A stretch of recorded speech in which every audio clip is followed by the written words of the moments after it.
Nasib Ibtu Rudiana kini semakin terpojok usai dituduh menyiksa para terpidana kasus Vina Cirebon. Dan kemungkinan besar ia akan segera dipanggil oleh Barreskrim Polri. Diketahui, Titin Prialianti, kuasa hukum terpidana Sudirman dan mantan terpidana Saka Tatal, diperiksa sebagai saksi oleh Barreskrim Polri terkait laporan dugaan penganiayaan yang dilakukan Ibtu Rudiana terhadap kasus Vina Cirebon. Titin hadir didampingi tim kuasa hukum dari Perhimpunan Advokat Indonesia, Peradi. Kedatangan Titin terkait laporan yang dilayangkan kuasa hukum 7 terpidana kasus Vina terhadap Ibtu Rudiana. Ini laporan penyiksaan, KUHP, bukan kode etik. Penyiksaan terhadap 8 terpidana, ujar Titin, dikutip dari channel YouTube Titin Prialianti The Real. Kehadiran Titin di Ditipidum Barreskrim Polri dengan membawa sejumlah dokumen penting terkait dugaan penyiksaan yang dilakukan Ibtu Rudiana terhadap para terpidana kasus Vina.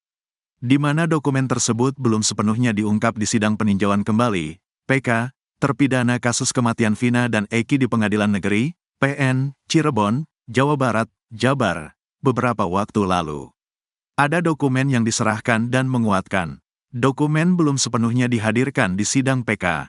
Karena kalau di sidang PK tergantung pertanyaannya, kalau mengarah ke situ, pasti saya hadirkan, tambah Titin. Dia mengungkapkan pemanggilan terhadap dirinya dengan Saka Tatal yang lebih dahulu diperiksa Barreskrim berbeda. Pemanggilan Saka Tatal terkait dengan kasus dugaan keterangan palsu yang dilakukan Aep Rudiansyah dan Dede Riswanto. Kalau Saka Tatal mengenai keterangan palsu Aep dan Dede di kepolisian.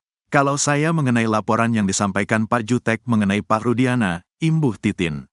Sementara itu, kuasa hukum yang mendampingi Titin mengaku, pengacara Saka Tatal dan Sudirman itu merupakan saksi ke-11 yang dihadirkan dalam laporannya terhadap Ibtu Rudiana. Kami mendampingi Bu Titin selaku saksi di Tipidum Barreskrim Polri. Kami hadir atas undangan penyidiknya dalam hal laporan Pak Jutek kepada Ibtu Rudiana, jelasnya.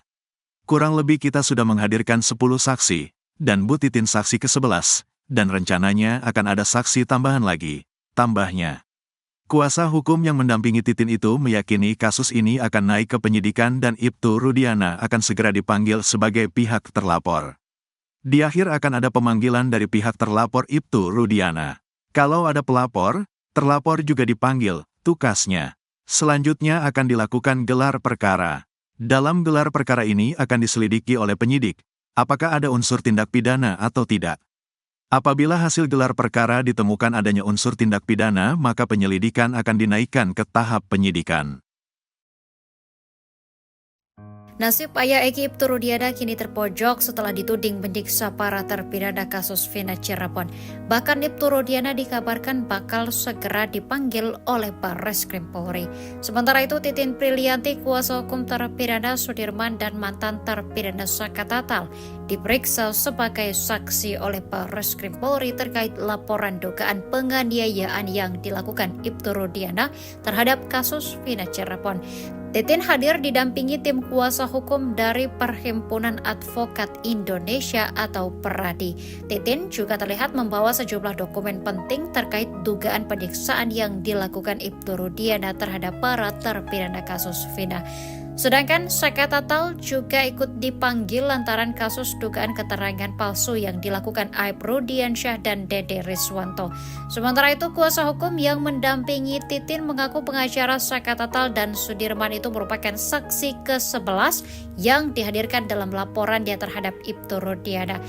Kuasa hukum yang mendampingi Titin itu meyakini kasus ini akan naik ke penyidikan serta Ibtu Rudiana akan segera dipanggil sebagai pihak terlapor.